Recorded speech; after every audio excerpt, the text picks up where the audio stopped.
What is up, everybody? My name is Sir MC Coy, and welcome to Week 7 of our TCU Horned Frogs Dynasty. This week we play West Virginia, and last year they put us on a 2-game losing streak that put us out of bowl eligibility. We're playing this game with a chip on our shoulder, and we're coming into this game for the first time in this series as a favorite. It's not going to be an easy game though. They have a great, fast defense, and we just got to keep this game win streak rolling. We're on a 4-game win streak right now. Haven't lost since that embarrassing first game against the Colorado Buffs, and we just have to keep that momentum going. 2 more wins and we will be bowl eligible, which to do that this early in the season is great, and that's just gonna, secure our season later. Then we can just start preparing for bowl eligibility and hopefully find our way into the top 25 and get ourselves a top bowl game. So West Virginia will start with the ball, and they will start 1st and 10, and they will hand it off to Rochelle. He has 2 yards. West Virginia runs a lot of no-huddle offense, so we have to be prepared for that fast-paced sort of offense. And there they have an 11-yard completion to Alfred on the right side. Now Millard's going to keep it stiff-arming. He breaks off of that tackle. 1st down, West Virginia, as Paul Millard runs forward for 11 yards. We've got to learn to wrap this guy up. 2nd and 7, Millard going left side. He's got a man wide open. That's Dykeel Shorts. Familiar face from last year, but a flag on the play. Personal foul, roughing the passer, defense. So roughing the passer gives them a 1st down deep into our territory, and they're going to start with a handoff to Rochelle, who makes a man miss. He's down inside the 10-yard line, down at the 7 or 8-yard line. 15 yards for him there. Now they send a man in motion, and Paul Millard has nowhere to go. Sam Carter was not fooled. 3rd and goal. Millard dropping back to pass. Pressure coming from Henderson. It misses, but he can't complete that pass. Jarosky Garrett was in the vicinity of it. So they are forced to settle for a field goal. It's 3-0 West Virginia. And Catalan off the first run takes a hard hit trying to go to the outside. It's 3rd and 11 early for TCU. Boykin dropping back downfield. He's got Deontay Gray. A huge reception, 15 yards and a 1st down on 3rd and 11. 2nd and 8 now. Boykin is going to hand it off to Catalan, who is dragged down from behind. He has not had much rushing room at all early. So far, he's only had 1 yard. Now 3rd and 6. There's Josh Stockson off a curl route. 1st down TCU. We're very much being contained by this team. Boykin now running the triple option. He's got 5 yards, but we just haven't had much rushing room early, and our passing game has been very rough. Now we're going to go on 3rd and 4. Try a handoff to Catalan, but this fast defense tracks him down. He only got 2, and we're going for it on 4th and 2 now. He has Doxson across the middle. 1st down TCU. Just a very small reception. We're just playing dink and dunk. That's all we can do at this point. Now Catalan again on 2nd and 10. Only 2 yards. Just holes are closing up quickly. The defense is coming in fast. It's 3rd and 8. Setting up the screen. It falls incomplete. Rough first drive. Boykin's only 3 for 6. Catalan didn't get much yards, but we do get a field goal and tie this game up. 1st and 10. They're going to pitch it out to Dykeel. Shell off the option. He's got 7 yards. Close to a 1st down, but now 3rd and 3. Our defense trying to make a stop, and we're showing blitz. Play in motion. They're going to hand it off to Shell, who runs through a tackler. He has a 1st down. Matt Anderson had a chance to make the stop in the backfield, but Rochelle wasn't having any of it. 1st and 10. Now there's Shell again. He's got 3 yards. Not a huge back, but he's got a lot of strength and speed. A deadly combo. 2nd and 7. Millard, he's got blockers up ahead, across midfield, spinning down and finally tackled after 20 yards. Paul Millard, a huge rush. 1st and 10 into TCU territory. Millard is going to keep it again. They're blockers, but they failed, and he got 4 yards on that one. 3rd and 3 now. Our defense tries again to make a stop, and there's Millard again. More blockers up ahead, and another 1st down for West Virginia. We have not been able to stop them on the ground yet. I know we're number 1 in the nation in run stop, but it's also been against a lot of passing offenses, so a team like this is a true challenge for us. And there's Cody Clay, his 1st reception for 5 yards. Now 1st and goal. Fields makes the tackle. He stumbled through a block and got to Paul Millard. He lost 2. 2nd and goal now. Millard hands it off to Shell. He's wrapped up by Pearson. Great job there. Now it's 3rd and goal. Defense has got to make a stop here. Millard tries to run the option. It's taken away, and he is hit for a loss of 3. Defense comes up big again in the red zone, and West Virginia is forced to settle for another field goal. It's 6-3 West Virginia. We're going to hand it off to Catalan, who runs into a blocker. He's got 4 yards. Sadly, his longest of the day so far. 3rd and 7. Trying to set up a screen again, or no, he just throws that one. I'm not sure what happened, but he completely missed his man. West Virginia gets the ball back. Now Millard trying to go deep downfield, and he just completely overthrew his man. Quarterback, both are now having some issues. 3rd and 10. Millard with time, pressure going downfield. Swatted away there. Great job by the defense. Chris Hackett was in the vicinity, as was Sam Carter. TCU takes over, and it's BJ Catalon, 9 yards actually. It is his longest rush there. Finally starting to find some open field on the ground.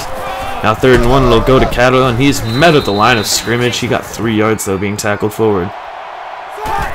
2nd and 10, trying to find some space outside, and he does find 5 yards. That was a good run there, as there was absolutely no options. He generated all those yards, and on 3rd and 5, defender gets his hand in there and swats it away from Doxson. West Virginia will get the ball back as we're forced to punt again. This defense is something like we have never seen before. There's Dykeel Shell left side. He's got 4 yards. 2nd and 6, Millard. And a perfect pass out to Cody Clay, who was wide open. 18 yards. First down for West Virginia. Now they're going to Shell left side. He runs through one man, but Paul Dawson is there to tackle him. The senior linebacker does a great job in run stop. It's 2nd and 12 now. Millard, pressure coming. He goes right side to Mario Alford. And he will be bounced backwards, and he ran out of bounds, so forward progress would have given him a first down, but he did go out of bounds, so 3rd and 2. Millard, left side, he has a man wide open. That's Dykeel Shorts up across midfield and into TCU territory again. They have done a very good job getting into TCU territory 3 out of their 4 drives in the half. Millard, he's got Cody Clay, who is wide open. I'm not sure how he gets that wide open when we're running man coverage, but as it is, it's 1st and 10. Handoff will go to Jeremias Smith, another familiar face from last year. He was figured to have the starting job, but Rochelle Shell came in and took it instead. Now 2nd and 2. Millard avoids one tackle, and what a hit by David Johnson. A huge hit, and now he's using the quarterback to get up. It's a little bit of rivalry right there. 3rd and 4. Millard, pressure's coming. He's hit and sacked by Henderson. Pressure came in quick, and the pocket collapsed around him, and they're going for another field goal. The kick is up, and it is going to sail wide left. West Virginia fails on that field goal attempt. There's less than 2 minutes left, and TCU's got to get some points on the board. 1st and 10 over the middle to Deontay Gray, his 2nd reception of the day. That one goes for 12. 1st and 10 now. Boykin running the triple option. He's going to pitch it out to Catalon. One man misses. Jukes another man, dives and misses, and then he's wrapped up. He gains 7 yards. Made 2 men miss, but only gained 7 on that. 2nd and 3 now. Boykin goes left side to Brandon Carter. His 1st reception of the day. That'll be a first down for TCU. Slowly moving the chains, but time is ticking away. 1st and 10, setting up a screen to Catalon. And now he's got blockers ahead of him, but the blockers won't get out of his way. That's only 21 yards. But they are into the red zone now. Huge play there. 49 seconds left. Boykin is going to run the read option. Doesn't have much space. He's hit hard after a gain of 3. 3rd and 7 now. Boykin dropping back, slides right. And he can't get the throw off in time. He's sacked. He lost 12 on that play. They're just going to have to settle for a field goal, and that is going to be our score going into half. This has been a low-scoring defensive game. See you in the second half. TCU comes out, and they have got to get some points on the board. This has been such a defensively controlled game, especially West Virginia's defense. They have absolutely contained our offense, and we have got to find a way to get against that.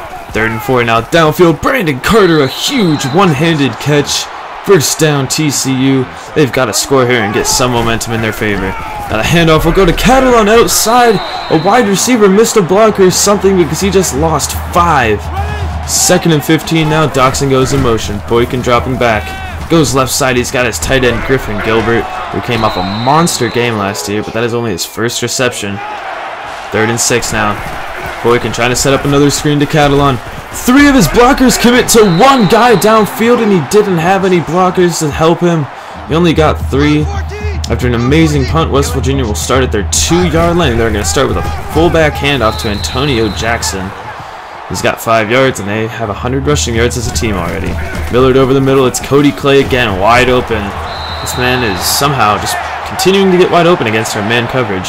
I'm not sure who's supposed to be covering him, but he continues to be wide open. 2nd and 10. Goes out to Rochelle Shell, and that play was read perfectly. Chucky Hunter was there to make the tackle on the screen. 3rd and 12 now. Millard sets up another screen, and Matt Anderson got there. He barely got that pass off, and he is down and hurt right now. Ugly looking for West Virginia. TCU starts in West Virginia territory, and it's going to be a handoff to Catalan, who's brought down again from behind. He's got 8 yards, though. 2nd and 2. Boykin. Play action. He has Aaron Green on the right side into the 30-yard line. A 12-yard reception for Aaron Green, his first touch of the day. Now 2nd and 12. They're setting up the screen to Catalan. And again, he just has nowhere to go. He only got 1 or 2 yards. This has just been rough going for their screen. 3rd and 11. Boykin downfield. Intercepted by Rumpf. We could have had a field goal out of it. Instead, it's West Virginia ball. And they've got all the momentum. That is the first turnover of the day, and this is not a good time for it. Scoring has been very lax, and this is not looking good. There's Clay. He is tackled immediately, but once again finds himself in wide open field range. 2nd and 5. Played handoff to Shell, and he's got some space. Cuts it middle. Finally brought down close to midfield. 14 yards for Shell, his longest of the day. 1st and 10. Blitz is coming. Millard. Right side, there's Clay again. Wide open. Sheds off of 1 tackle. And into TCU territory is Cody Clay. And this is extremely frustrating. How he continues to become wide open. We're going to have to start double covering him if this is the case. But Rochelle Shell has nowhere to go. Chris Hackett's in the backfield for his 2nd loss. Great thing to see from our full safety. Millard going deep downfield. It's Dykill Shorts. And he's in. Touchdown, West Virginia. Just like that. They score the first touchdown, and it is off a turnover.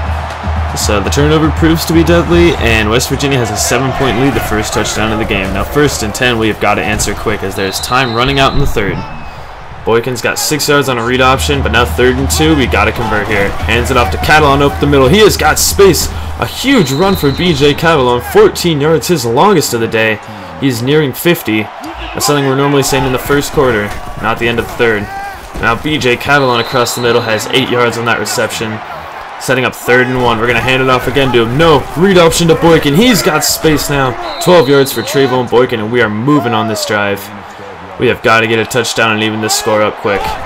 Handoff will go right side to Catalan. He has nowhere to go. Tries to make a move, and he lost 1. TCU continuing to struggle with our run game, and now 3rd and 11. We're going back to the screen. It hasn't worked earlier, and it doesn't work again. Catalan has nowhere to go. We're forced to settle for our 3rd field goal of the day. Thankfully, Oberkrom is on his game today. West Virginia has the ball back, and they have a chance to kill some clock as Rochelle Shell has 12 yards again on the ground. It's really starting to open up for him. 63 yards for him. 1st and 10 now. Millard has time. Pressure's coming from behind. He's hit, and he is sacked. Davion Pearson gets to the quarterback. 2nd and 17 now. Millard dropping back, going across the middle. Intercepted by Travasky Garrett, and just like that, TCU is going to get momentum back in their favor. They're into West Virginia territory. And again, Travasky Garrett comes up huge with an interception. He's been doing it all year, despite some bad coverage plays. These interceptions are great from him. We'll take what we can get. And now 2nd and 5. Boykin, he's going to throw the pass out to Gilbert. Only his 2nd reception of the day, but it's a 1st down for Griffin Gilbert. 1st and 10. Boykin running the triple option. Has a blocker ahead, and Trayvon Boykin is going to walk into the end zone. Just like that, TCU is going to be able to take a 3-point lead. The turnovers are proving deadly for each team, and just a great forward block by a lineman putting down the safety. TCU has a 3-point lead. There's 5 minutes left to go. Handoff will go to Shell. He breaks off of 1 tackle, has some space, has 3 yards. Should have him in the backfield, but just a powerful downhill runner. 2nd and 7. Downfield, there's Kevin White. His 1st reception, he took a hard hit. That is Kevin White for West Virginia, not our Kevin White. 2nd and 9. Millard setting up the screen. There's nowhere to go. Shella does jump over 1 down defender, breaks the tackle, somehow gets back. He still lost 4 yards. I can't even imagine how many he would have lost if we tackled him back there. But 3rd and 13 now for West Virginia. Our defense has got to make a stop. Millard sets up the screen to Smith. He has space. Blockers tackled from behind by Paul Dawson. What a game-saving tackle, but it's 4th and 2. We have to make a stop. They're going to hand it off to Shell. He has nowhere to go. Defense makes a stop, and it is our ball again. West Virginia takes over, and we have got to kill the clock. Catalan is going to take a handoff. He makes a move around 1 man, sheds another. There's 9 yards for BJ Catalan. Finally starting to find some open field late in the game. And the handoff will go to Aaron Green. He has some space. There is 10 yards for him. Now 1st and 10. Our offense has got to just keep driving this clock and hopefully get a touchdown here. That would basically solidify a win for us. But on 2nd and 2, an 8-yard rush for BJ Catalan. 2nd and 2, Catalan, he has some blockers. Has a path, tries to hurdle a defender, and he takes a hard hit there. I'm glad he held on to that, but we are deep inside the red zone now. 1st and goal. Handoff will go to Catalan. He is stuffed. Defense was waiting for it. He lost 2. Now 3rd and goal. We've got to get into the end zone. Handoff right side. Blockers aren't there, and he runs out of bounds, losing 1. TCS to settle for a field goal. West Virginia takes over with 1.5 minutes left to go in this game. They go right side to Alford, who runs out of bounds. Only has 3 catches, but they've been fairly efficient ones. 2nd and 3 now. The defense has got to start making stops here. 2nd and 3, downfield. Cody Clay again! Why is he so wide open? There's 19 yards for the tight end. Close to 1 minute left to go. Millard. There's Clay again, continuing to be wide open. This time he's tackled short of the 1st down marker. 3rd and 1 now. Now less than 1 minute left to go on this clock. Millard dropping back with time. Looking downfield left side. Travasky Garrett drops an interception. That would have been the game if he could have held on to that. 4th and 1. Handoff will go to Shell. He has space right side, and now he's got some blockers, but Dawson is behind to tackle him. Only gained 5. 2nd and 10. Millard dropping back. Looking deep. Kevin White, what a catch! And Kevin White was in coverage and couldn't. He just stood there. I don't know what Kevin White was doing. But now they've got the ball. 1st and goal. Millard dropping back. End zone. Carswell with the catch, and West Virginia is going to take the lead. 1-point lead with 35 seconds left to go. It's going to take a miracle to win this one. 1st and 10. Boykin downfield. He's got Dodson. That's going to get him close to midfield. 23 yards, threading a needle. 1st and 10. 29 seconds left. Boykin downfield. Griffin Gilbert can't hold on. That took 4 seconds off the clock. 2nd and 10 now. Boykin dropping back. Looking over the middle. He's got Catalan. He has a 1st down that's going to stop the clock. 5 more seconds are taken off the clock for that play. 1st and 10, they just need a few more yards to get into field goal range now, and that's going to be it. Griffin Gilbert with the catch. That's going to put him into field goal range, and I think that's just about going to do it. There's 16 seconds left. We're going to run to line this one up. Aaron Green getting us a little closer. 5 yards. We called the timeout, and we're getting the kicker ready. Jaden Obercrom has made 4 kicks today. Can he make it 5? Yes, he can. Jaden Obercrom, his 5th field goal of the day, and this one's going to be the game winner. Jaden Obercrom was our savior today. He had 15 of our 22 points, and that is what we like to see, the kicker getting some action on a game. And what a game. This was such a scary one. West Virginia, they are a tough team. They are way better than they look on paper, and Jaden Obercrom definitely player of the game, but this was just such a tough game. West Virginia, they don't look the best on paper, but man, once they get out there on the field, they are just such a talented team. Their defense is so fast and strong. Their offense just has the ability to make plays, and we saw that a lot, but our defense just did what they had to do. You know, they held them to plenty of field goals, which was a lifesaver. If we weren't able to hold them to field goals, this game would have just been way out of control. And our offense, it was a rough one. This defense definitely kept us contained for the majority of the game, but Jaden Obercrom was there to save us. Now we're going to move to recruiting a little bit, and our top prospect, Eric Wood, has locked us out, and we are not going to try to contend with that. I can unlock it, but we are down by so much that it's just not even worth it. Now we're going to scroll through the rest. We have a few lower tier players that are basically guaranteed commits. And now we're just going to look at what we've got. We've got full safety, Garrett Hawkins. Outside linebacker, Scott Brandt. He was one of our top guys that we were looking at.